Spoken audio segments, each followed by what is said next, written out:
एक कहानी सुनाती हूं। कहानी मनगढ़ंत है पर सीख अच्छी है, उसी के लिए कहानी बनाई गई है। तो एक युवक है 30-32 साल का, सुबह उठता है, आंख खोलता है, सामने यमराज बैठे हैं। यमराज मतलब मृत्यु, अंत समय काल। अब वो यमराज को देखकर तो बौखला उठा। वो कहे ऐसे कैसे मैं जा सकता हूं, अरे इतना कुछ किया है, परिवार को कुछ नहीं पता, मेरे बिना कैसे रहेंगे, उनको तो कुछ भी नहीं पता। यमराज कहे मुझे नहीं पता, आज की जो लिस्ट निकली है उसमें तुम्हारा नाम है, इसीलिए मैंने कहा मनगढ़ंत है, आप इतनी बातें नहीं कर सकते। वो आएंगे और लेके चले जाएंगे।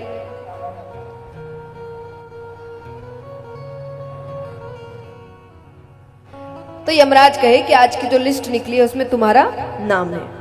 अब जैसा मैंने कहा मनुष्य अपनी होशियारी लगाता है, तो उसने क्या किया, वो कहे कि ठीक है, मुझे सुबह उठते ही चाय पीने की आदत है, एक कप चाय पीते और चलते हैं। तो यमराज ने कहा ठीक है। तो उसने यमराज की चाय में नींद की दवा मिला दी। यमराज सो गए। अब उसने लिस्ट निकाली तो देखा पहला ही नाम उसका है। अब उसको लग रहा है वो नाम गायब तो नहीं कर सकता, शक हो जाएगा, तो क्या करे। तो उसने कोशिश की नाम इतना नीचे लिख दो कि मुझे अच्छा खासा समय मिल जाए और कुछ सोचने के लिए। तो उसने अपना नाम एकदम नीचे लिख दिया। थोड़ी देर बाद यमराज उठते हैं। उसने कहा अरे आप सो गए थे। यमराज कहे अरे मुझसे गलत, चलो चलो चलो। वो कहे हाँ हाँ चलो चलो, लिस्ट के हिसाब से जैसे भी नाम है, तो आपका तो काम है भाई कि लिस्ट के हिसाब से आपको व्यक्तियों को ले जाना पड़ता है। यमराज ने कहा हाँ हाँ यही काम है मेरा। तो बोले चलिए। अब यमराज लिस्ट निकालते हैं। देखने ही लग रहे हैं कि यमराज ने कहा कि मैं जहां भी जाता हूं लोग मुझे कोसते हैं, गालियां देते हैं, तुम पहले हो जिसने मुझे चाय पिलाई, तो आज तुम्हारे लिए मैं अपनी लिस्ट ऊपर से ना शुरू करके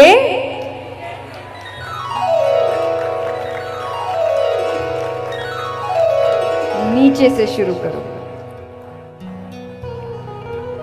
अब सीख है, ये सुनो, ये सुनाने के लिए कहानी बनाई गई थी। अब वो ऊपर जाता है। ऊपर गया तो भगवान उससे मिलते हैं। तो भगवान कहते हैं कि तू करता वही है जो तू चाहता है, कि तू करता वही है जो तू चाहता है, पर होता वही है जो मैं चाहता हूं। कि तू करता वही है जो तू चाहता है, पर होता वही है जो मैं चाहता हूं। तो तू कर वही जो मैं चाहता हूं, फिर होगा वही जो तू चाहता है। हमारा समय, हम तो जल्दबाजी में ये भी मिल जाए, वो भी मिल जाए, ये भी हो जाए, वो भी हो जाए, मिलने के बाद सर पीटते हैं कि ये गलत हुआ, वो गलत हुआ, जल्दबाजी।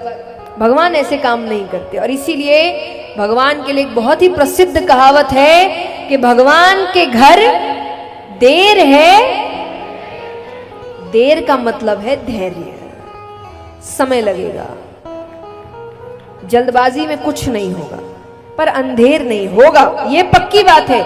कब होगा वो उस पर छोड़ो, तुम काम करते रहो, अपने कर्म पर ध्यान रखो। अब यहां पर आगे जाकर इसी वंश में गया नामक राजा हुए। भगवान विष्णु के बहुत बड़े भक्त हुए, पर एक दिन शिकार करने जाते हैं तो गलती से हिरण के धोखे में मारा हुआ तीर एक ब्राह्मण को जाकर लग जाता है। तो वो मरते मरते श्राप देते हुए जाते हैं कि तुम राजा हो पर कार्य तुमने असुरों वाले किए हैं, तो मैं श्राप देता हूं तुम असुर योनि को ही प्राप्त हो जाओ। तो श्राप मिलते ही पहली चीज तो उसका नाम बदल जाता है। क्या नाम हुआ? गयासुर।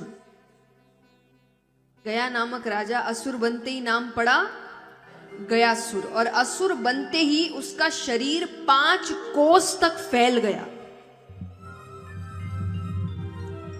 पर जो भगवान के भक्त होते हैं उनकी बुद्धि जल्दी से भ्रष्ट नहीं होती। तो उनको लगा अब ये रूप लेकर प्रजा के पास जाऊंगा तो प्रजा तो डर जाएगी, तो वो वन की ओर चले गए, वहां तपस्या करने लगते हैं, ब्रह्मा जी को प्रसन्न करते हैं। ब्रह्मा जी ने कहा क्या वरदान चाहिए। अब उसको जिस बात का डर था कि प्रजा मुझे देखकर डर जाएगी, तो उन्हें वरदान क्या मांगा कि मुझे वरदान दीजिए मेरे दर्शन मात्र से जीव का कल्याण हो, कि जो मुझे देख ले उसे स्वर्ग मिले। ब्रह्मा जी ने कहा तथास्तु। अब वो अपने राज्य वापस आए। अब राज्य वापस आए तो बात आग की तरह फैलने लगी। सबको पता चलने लगा कि इसके दर्शन मात्र से स्वर्ग मिलता है। सब दर्शन करने आने लगे। पापियों की मौज थी।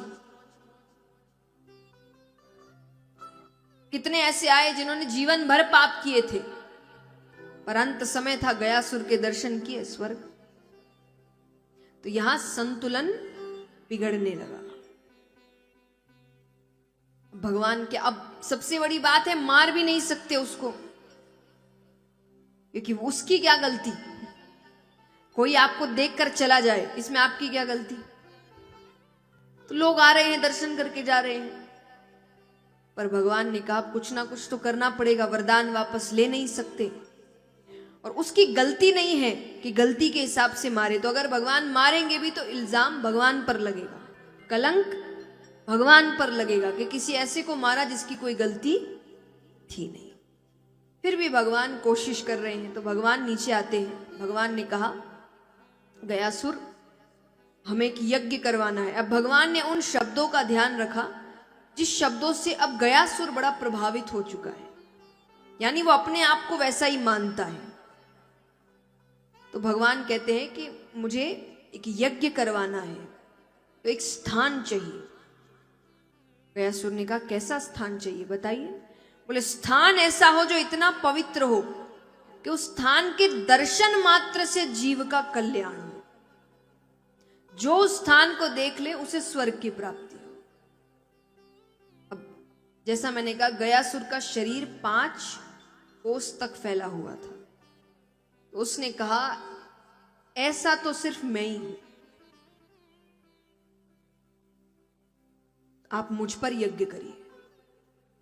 ठीक है, यज्ञ आरंभ होता है। तो भगवान ने उसके वक्षस्थल पर भारी जो हवन कुंड होता है वो जोर से रखा, कुछ नहीं हुआ। यज्ञ आरंभ होता है, अग्नि इत्यादि है, उसे खरोच तक नहीं आ रही। अंत में भगवान ने हार मान ली। भगवान ने कहा अब चाहे कलंक मुझ पर लगे, पर मुझे तुमको मारना पड़ेगा, क्योंकि तुम्हारे कारण संतुलन बिगड़ रहा है। कोई आखिरी इच्छा है तो बताओ। गयासुर ने कहा एक नहीं 2 इच्छाएं हैं, और अगर आपने पूरी कर दी तो मैं अपने प्राणों का दान दे दूंगा, यानी आपको मारने की जरूरत नहीं, मेरे प्राण अपने आप चले जाएंगे।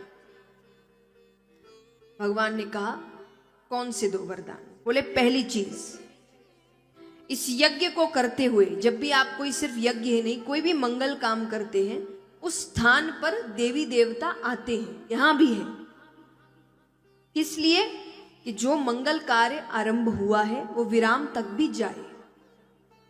मंगल कार्य बीच में रुकना, इसीलिए आप सोचिए दक्ष राजा की कल आपने कथा सुनी, क्या जरूरत थी उसको बकरे का सर लगाने की, वापस जीवित करने की, क्योंकि वो एक यज्ञ कर रहे थे और यज्ञ बीच में ही रुक गया था, क्योंकि महादेव जी क्रोधित हो गए थे और उनकी मृत्यु हो गई। तो सिर्फ उस यज्ञ को पूरा करने के लिए उनको वापस जीवित किया गया था। इसीलिए वहां देवी देवता हर मंगल कार्य जहां होता है वहां आते हैं। अब यज्ञ हो रहा है तो वहां पर भी थे। तो उसने कहा कि वो स्थान में निवास करते हैं। बोले हाँ। तो बोले अभी तो स्थान में ही हूं, इसका मतलब मुझ में निवास कर रहे हैं। बोले हाँ। तो बोले जब तक सूरज चांद रहेगा ये मुझ में निवास करेंगे। भगवान ने कहा ठीक है। दूसरी इच्छा। बोले दूसरी इच्छा, ऐसे तो श्राद्ध इत्यादि करने से मुक्ति मिल जाती है, पर अगर कोई ना कर पाए, ना समर्थ नहीं है, तो मेरे धाम में आकर कोई इतना भी कह दे कि हे भगवान मेरे पितरेश्वरों को मुक्ति प्रदान करिए, तो आप उनके पितरेश्वरों को मुक्ति प्रदान करेंगे। तो भगवान ने वो भी वचन दिया। इसीलिए गया जी की इतनी महिमा है, उस स्थान को वरदान प्राप्त है। अगर वहां सच्चे मन से किसी ने बस मांग भी लिया कहकर कि मेरे पितरेश्वरों को मुक्ति मिले, तो मुक्ति मिलती है। अब यहां सुखदेव जी बताते हैं कि देखा जाए तो गयासुर ने अभी तक कुछ ऐसा काम नहीं किया कि उसकी कथा श्रीमद् भागवत में आए, सिवाय कि उसने अपने प्राणों का दान दिया। और दान किसी भी प्रकार का हो बहुत मायने रखता है।